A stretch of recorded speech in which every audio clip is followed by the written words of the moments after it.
Plans to end homelessness and build 100,000 affordable new homes are at the top of the agenda for the new housing minister. But is it too ambitious? Political reporter Katie Bradford takes a look at Phil Twyford's big plan to solve the housing crisis. The housing minister moving into his new beehive office, but he wants the homeless moved out of motels. I don't want to be paying $100,000 a day to put Kiwis up in motels.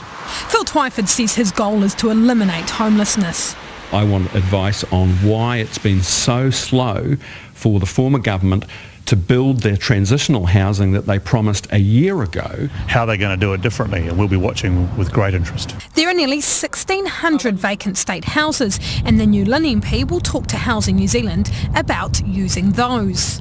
But also part of Labour's plans are gone national special housing areas aimed at fast-tracking consent for housing. State house sell-offs will be stopped. But Labour will keep National's policy of buying up surplus Crown land. And Kiwi Build will be launched, working with private developers to build 100,000 new homes in the next 10 years. The Property Institute says so far so good, but Kiwi Build should be led by the private sector.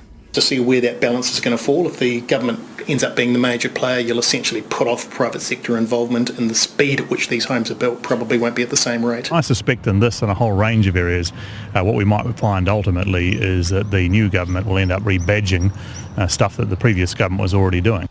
Another idea is to create satellite cities in places like Pairata, south of Auckland. I'm interested in 10 to 15 large new urban development projects around Auckland. Now, most of those, you'd want them to be in the city, in places like Henderson and Manukau. The question in this whole thing is the funding as it's been currently proposed by the Labour Party going to be sufficient to meet the ability to actually build at the speed that they need to put those homes in place? But there's a number of obstacles in the way, including getting enough developers on board to help build the houses and finding the funding for the required infrastructure.